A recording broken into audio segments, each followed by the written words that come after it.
Un jour dans une forêt, j'y suis allée par curiosité. J'y ai découvert des pierres extraordinaires. Et là, j'ai entendu leur voix me guidant vers leur cachette, Écoute la voix des pierres, pierres discrètes, pierres secrètes, qui nous émerveillent et nous murmurent à l'oreille le monde et ses merveilles.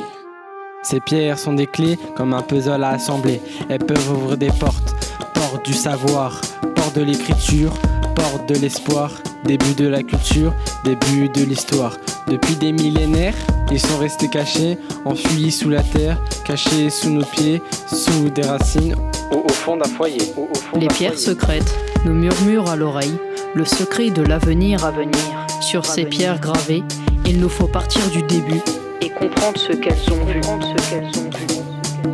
ce qu'elles ont su. Repartir avec elles dans le passé et comprendre ce message qui nous est adressé. Apprendre à attendre, apprendre à observer, apprendre à les comprendre, apprendre à les conserver. Leur géométrie est fantastique, le triangle qui s'emboîte, bénéfique ou maléfique, avec des symboles qui nous épatent. On y voit des insectes, des squelettes, des sortes de divinités. Divinités hors normes. Mi-poisson, mi-homme. Mi-cerf, mi-homme. Cerf qui représente la nature. Message pour le futur. Cette tête squelettique à l'apparence énigmatique qui est revenue du pays des morts pour nous parler. Prends garde à toi face à ce soleil qui brille. Prends garde à toi, n'oublie pas ta famille. Ne le regarde pas au risque de perdre ta destinée. Mais crois en toi et crois en ce que tu vois. La solution est dans le triangle. Alliance de l'homme, de la nature et des dieux.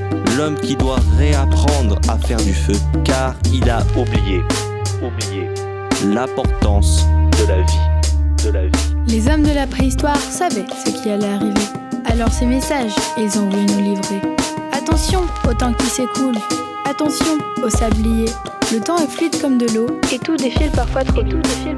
Pierre mystérieuse, très malicieuse, déposée par un dieu, tout aussi majestueux, nous livre un message mystique, pouvant paraître non logique, voire non scientifique.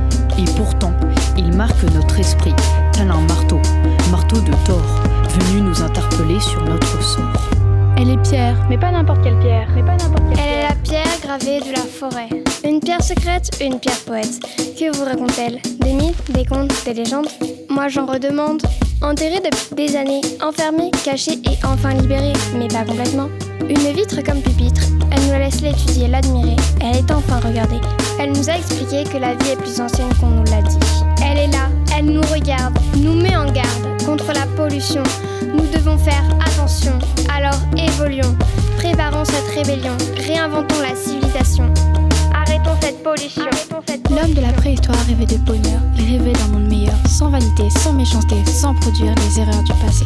Se souvenir de l'Atlantide avant le déluge, se souvenir que trop peu ont trouvé refuge. Se réunir, coopérer, ne pas rester seul.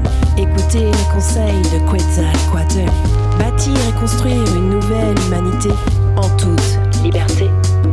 Tout ça a commencé il y a plusieurs années, quand mes ancêtres étaient obnubilés par des bouts de papier qu'on appelait argent. Certains hommes se croyaient puissants. Ces dieux ne reculaient devant rien. Ils étaient prêts à tout pour arriver à leur fin.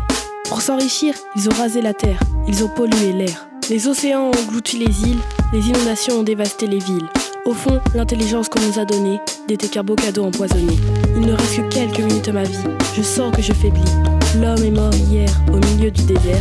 Je suis le dernier humain de la terre. Mais dans un dernier soupir, j'espère. Alors je grave sur cette pierre, pour laisser des traces pour des millénaires, de mon passage, de mes espoirs, de mes prières.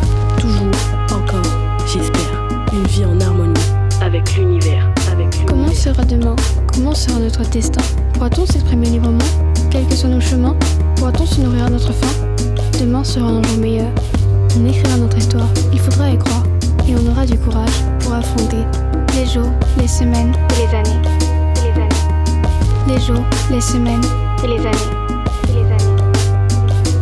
Les jours, les semaines et les années.